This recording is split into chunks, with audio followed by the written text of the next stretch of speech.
Halo teman-teman, Assalamualaikum warahmatullahi wabarakatuh. Bismillah, kanthi nyebut asmane Gusti Kang Maha Welas lan Maha Asih. Berbicara mengenai spiritual, ada suatu pertanyaan yang sering ditanyakan oleh kawan-kawan semua, baik itu secara offline maupun online. Kenapa ketika kita berspiritual, hidup kita kok rasanya berada di bawah? Dalam artian berada di bawah itu karena kita masuk ke dalam spiritual rata-rata itu ketika kita mengalami fase dalam kehidupan itu fase tersulit, biasanya seperti itu. Saya ingin menjelaskan sedikit teman-teman bahwa yang namanya spiritual itu tidak melulu yang berkaitan dengan hal mistis, berkaitan dengan hal yang bersifat agamis, itu tidak melulu mengenai itu. Tapi spiritual itu adalah hal yang berasal dari dalam diri, dari dalam jiwa. Bisa berupa pikiran, bisa berupa hati, bisa berupa nafsu, dan lain sebagainya. Dan untuk spiritual sendiri itu tidak melulu kita itu belajar mengenai misalnya puasa, misalnya zikir, misalnya sholat, misalnya meditasi, atau yang lain, tidak melulu mengenai hal itu. Bahkan yang namanya psikologis, ilmu psikologis itu termasuk di dalam ilmu spiritual, ilmu yang berkaitan dengan jiwa seseorang atau kejiwaan. Lalu apa sebenarnya Tuhan merancang spiritual untuk kita miliki? Yang pertama yang perlu teman-teman ketahui bahwa orang yang bisa berlaku spiritual dengan baik, entah itu menjalankan ibadah spiritual, menjalankan ilmu kespiritualan, atau menyandingkan ilmu spiritual dengan kehidupan yang nyata, rata-rata hidup mereka itu akan lebih beruntung dan akan lebih sukses. Coba teman-teman cari orang-orang yang berspiritual di lingkungan teman-teman semua.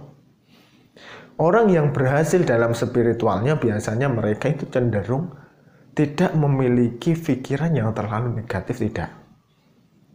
Bisa bergaul dengan banyak orang,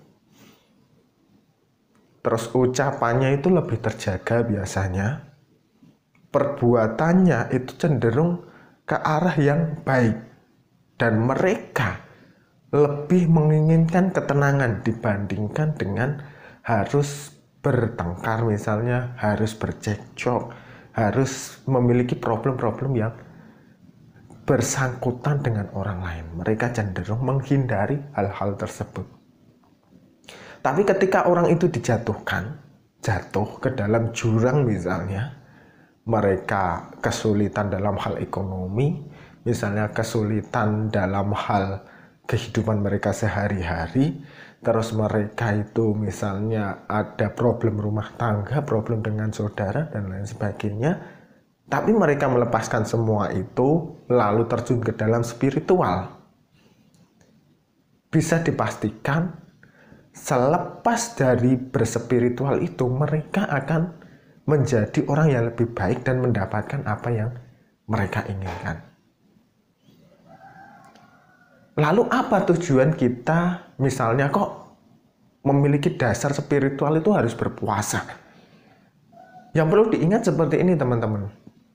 Ketika orang tidak berspiritual, pikiran mereka, mulut mereka itu selalu kemerungsung, selalu menginginkan hal-hal yang bersifat lebih.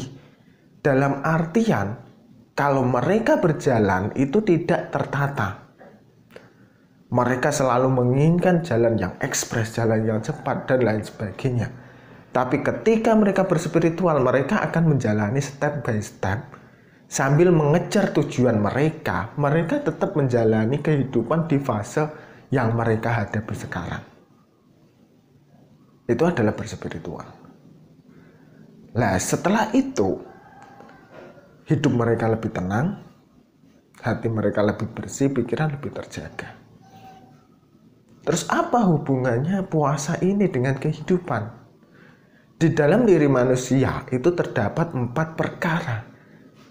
Nafsu amarah. Amarah itu orang yang suka marah-marah, baik itu marah-marah untuk kebaikan atau marah-marah untuk keburukan. Ini sebenarnya banyak mudorotnya, banyak ketidakbaikannya. Tapi ketika orang menjalankan puasa, mereka jadi bisa memilih antara yang baik dan yang buruk. Mereka tetap bisa marah, tapi bisa dikendalikan. Tapi mereka juga harus tidak boleh untuk tidak marah. Sesekali mereka harus marah, tapi yang tidak terlalu menyakitkan orang lain, seperti itu. Terus setelah itu nafsu perut dan kemaluan. Ini juga cenderung ke arah yang kurang baik. Misalnya perzinahan, misalnya pencurian dan lain sebagainya. Ini biasanya kecenderungannya itu diakibatkan oleh perut dan kemaluan. Orang yang berspiritual harus bisa ngontrol ini, nafsu, perut, dan kemaluan. Setelah itu nafsu keinginan. Orang yang bisa mengontrol nafsu keinginan itu akan menjadi lebih baik. Ingin itu baik, tapi ingin yang terlalu berlebihan itu juga tidak baik. Terus yang keempat adalah nafsu ingin berbuat baik. Berbuat baik itu baik, tapi terlalu baik tanpa mempertimbangkan hal yang lain itu juga tidak baik. Maka dengan puasa, keempat hal ini itu akan berjalan seimbang.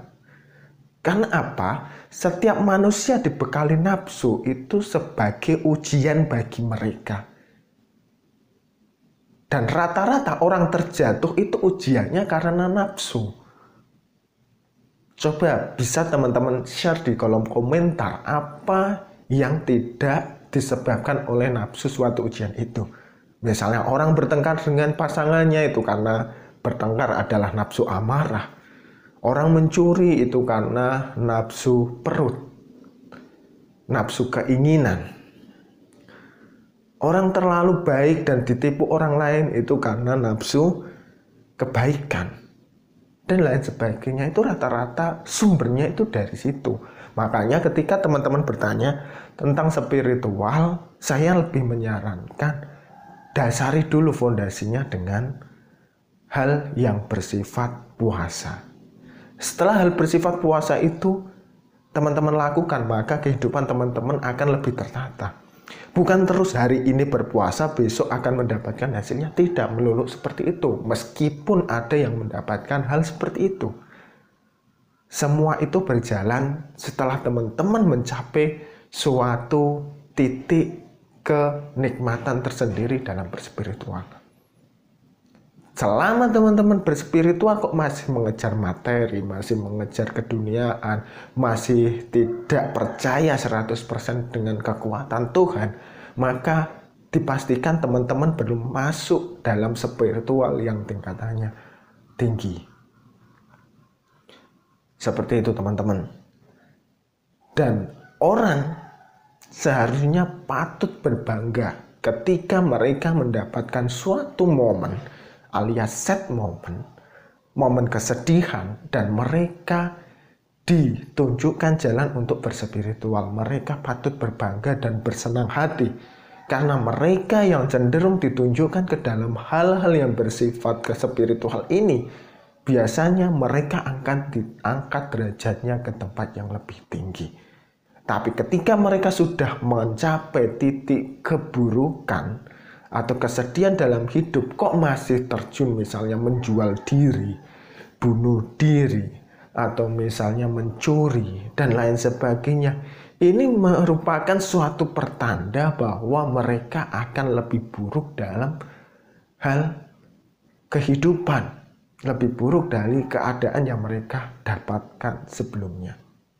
Oleh sebab itu, untuk teman-teman semua, berlakulah spiritual untuk pensucian diri. Jangan anggap kehidupan yang sedih untuk kita itu adalah kehidupan yang harus disesali. Jangan. Tapi bagaimana kita harus bangkit secara spiritual, emosional, bangkit secara lahiriah, itu harus kita lakukan. Sudah terlanjur buruk saja sekalian, tidak apa-apa. Tapi ketika kita bangkit, buktikan bahwa kita bisa. Seperti itu teman-teman. Semoga bermanfaat dan sampai jumpa di video selanjutnya. Wassalamualaikum warahmatullahi wabarakatuh.